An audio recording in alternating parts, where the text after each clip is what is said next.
அணிலாடும் முன்றில். இந்த அற்புதமான ஒரு படைப்பை உருவாக்கியவர் யாருன்னா, சிறந்த இலக்கியவாதியும் திரைத்துறையில் சிறந்த படைப்பாளியுமான நா. முத்துக்குமார். கூட்டு குடும்பங்கள்லாம் முற்றிலும் சிதைந்து வர்ற இன்னைய காலகட்டத்தில் குடும்ப உறவுகளோட உன்னதமான படைப்புகளை தான் இதில் குறிப்பிட்டிருக்காரு. நேசமான கூட்டு குடும்பங்கள்லாம் சிதைந்து இன்னைக்கு தனித்தனியாக அனுப்புகிறோம். பழைய உறவுகள்லாம் தொலைதூர நினைவுகளாக ஆயிடுச்சு.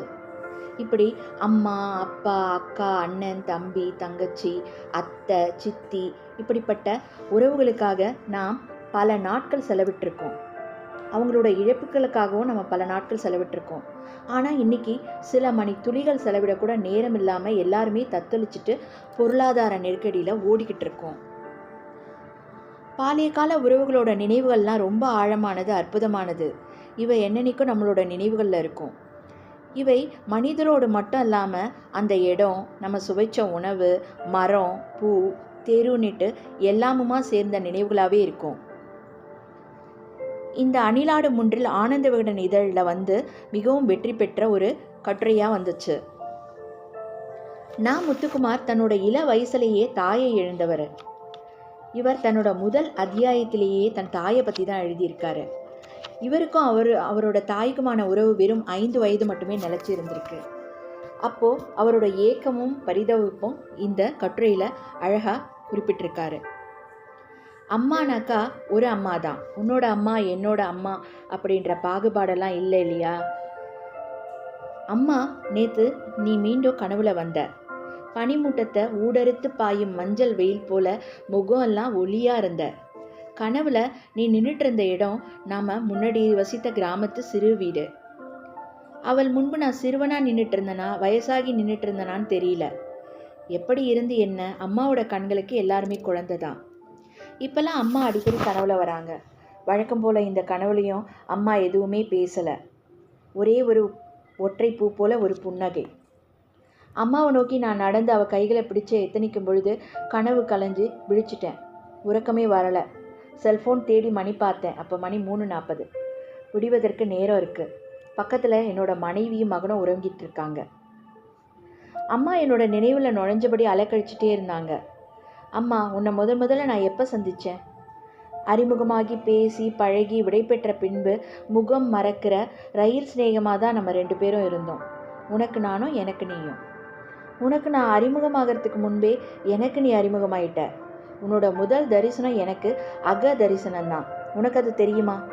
திரவங்களோட கதகதப்பில் நீ உன்னோட மேடிற்ற வயிற்றை தடவுறது எனக்கு தெரியும். உன்னுடைய மிச்சமாக வெளி உலகில் நான் பிறந்தப்போ பிடிபடாத ஒளிகளோட நோய் துகள் படிந்த மருத்துவமனை சூழலில் என்னை எடுத்து உன் மடியில் சாய்ச்சிக்கிட்டது கூட எனக்கு தெரிஞ்சுது. எல்கேஜி வகுப்புக்கு எனக்கு பிடிக்காத கீரை சாதத்தை நீ பள்ளிக்கு கட்டித்தர சாயங்காலம் ஆனதும் சண்டை போடும் ஆவேசத்தில் வீட்டுக்கு வரேன். ஏன் இத்தனை கும்பல் நம் வீட்டில்? புத்தக சுமையோட நடையில் வேகம். என் பிரிய அம்மா, பாயில் படுக்கிற நீ அன்னைக்கு பலகையில் படுத்துட்டு இருந்த. உலகை பற்றிய என் பார்வை திறந்தப்போ உன்னோட பார்வை மூடி இருந்தது. சொல்லிக் கொடுக்க நீ இல்லை. அப்போ என் பார்வை சோகத்தில் இருந்தது.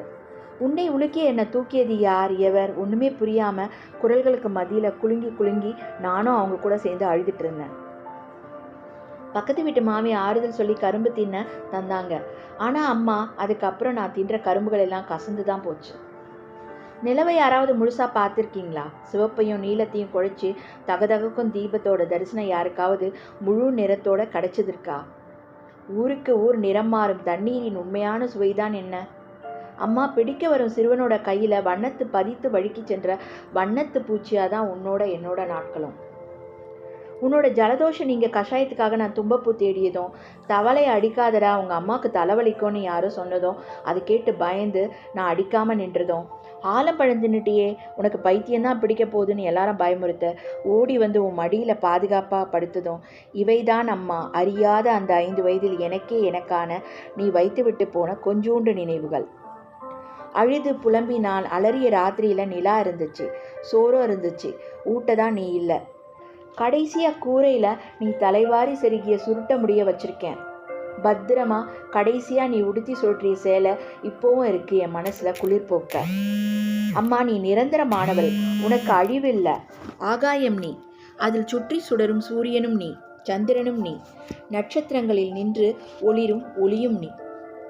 சிறுபிள்ளை உடன் இருக்க கார்த்திகை மாதத்துல அந்தி கருக்கல்ல திண்ணை எங்கும் அகல் விளக்கு ஏற்றவகிட்டையும், ஆலமரக்கிளையில பழஞ்சேலையை தூளியாக்கி கை குழந்தையை கடத்திட்டு அறுவடை வயலில் வேலை செஞ்சபடி நொடிக்கொரு தடவை திரும்பி பார்க்குறவகிட்டையும், அப்பார்ட்மெண்ட் பூங்கால சிமெண்ட் பெஞ்சில் காத்திருக்கிற மகனை அலுவலகம் முடிஞ்சு வந்து சட்டப்புழுதியோடு அள்ளி அணைப்பவளிடமும், பள்ளியோட மெயின் கேட் மூடிடக்கூடாதேன்ற பதபதப்பில் மாநகரத்து சிக்னலில் இடுப்பில் யூனிஃபார்ம் குழந்தையோடு கடப்பவளிடமும், புதைகின்ற மகன்களையெல்லாம் விதைக்கின்ற விதைகளாக எண்ணிக்கிட்டே இருக்கும் ஈழத்து தாய்களிடமும் நான் காண்பது உன்முகம்தான்.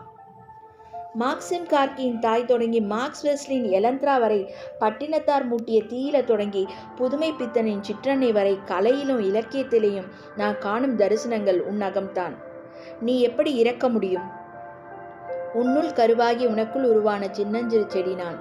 மண்ணுக்குள் நான் வீழ்ந்து மெல்ல உதிரும் வரை என்னுள் நீ வாழ்வாய் அம்மா. இவைதான் நான் முத்துக்குமாரோட அம்மாவுடைய நினைவுகள். நாளை பார்க்கலாம் அப்பாவின் நினைவுகளை. நன்றி, வணக்கம்.